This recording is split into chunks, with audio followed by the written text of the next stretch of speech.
మన ఉదయ్ కిరణ్ ఆర్టిస్ట్ ఉన్నారు కదా, ఆయన కూడా సూసైడ్ చేసుకున్నారు యాక్చువల్, అన్ఫార్చునేట్లీ. అవునండి. వెరీ సాడ్ థింగ్ అది.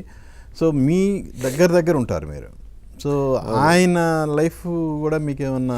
యాక్చువల్గా ఇట్స్ ఎ కోఇన్సిడెన్స్. మీరు నమ్ముతారో నమ్మరు, తనకు ఇది జరిగాను ఒక ఐ థింక్ 3-4 months ముందు ఎప్పుడో నేను ఒక స్టోరీ నరేషన్కి తనని కలిశాను. కలిసి ఆ రోజు I even carried my cheque book also to give him advance also. ఇక్కడ గచ్చిబౌలిలో ఒక హోటల్లో కలిసాము, అక్కడ కూర్చొని నేను ఇచ్చాను, ఒక 2 hours డిస్కస్ చేసాము, అంతా కూడా వేరే అన్నీ చేసాం, చక్కగా అంతా అయింది. ఎందుకో తను అన్నాడు, నాకు ఈ సబ్జెక్ట్లో నాకు కంటే హీరోయిన్కి ఎక్కువ ప్రామినెన్స్ ఉందేమో అని అన్నాడు.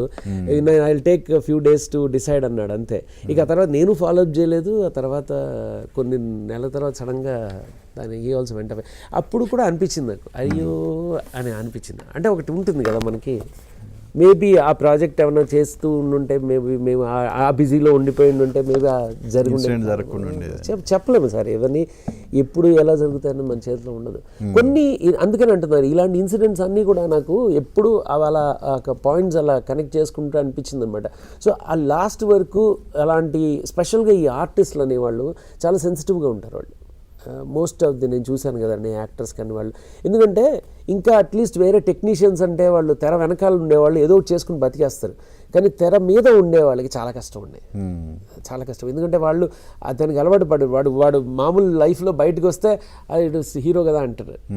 సపోజింగ్ ఆ హీరో ఇప్పుడు ఫర్ ఎగ్జాంపుల్ శశిప్రీతం గులాబీ సినిమా కాకుండా ఒకటే సినిమాలో హిట్ అయిన హీరో అనుకోండి, అప్పుడు నా పరిస్థితి ఇంకా ఎలా ఉండేది ఆలోచించండి మీరు అడిగిన క్వశ్చన్కి. ఆ తర్వాత ఏమైంది అంటే అప్పుడు ఏ లౌక్యంతో మనం దానికి ఆన్సర్ చెప్పాలి, అప్పుడు అది ఇంకా కష్టం అయిపోతుంది కదా.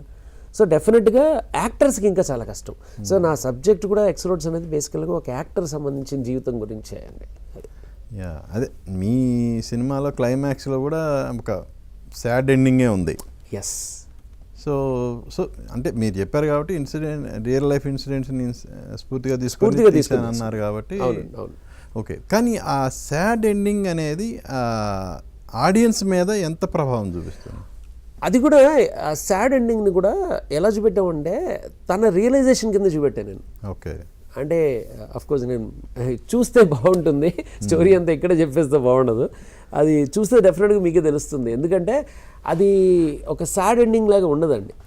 అంటే సపోజింగ్ అతనే కనుక బతికుండి ఉంటే అతను ఏం రియలైజ్ అయి ఉండేవాడు, అతను చేసిన ఒక చిన్న అది అంటే ఆ మిస్టేక్ చేయకుండా ఉంటే బాగుండేదేమో అన్న ఫీలింగ్ అతనిలో కలిగినట్టే చూపెడుతున్నాం మనం. Okay okay. అది సో అంతే. So that's a positive message of that. అంటే అంటే పోయినవాడు తిరిగి రాడు, కానీ వాళ్ళకి కనుక ఒక అవకాశం ఇస్తే డెఫినెట్గా వాళ్ళు ఆ పని చేయరు అన్నది నా పాయింట్.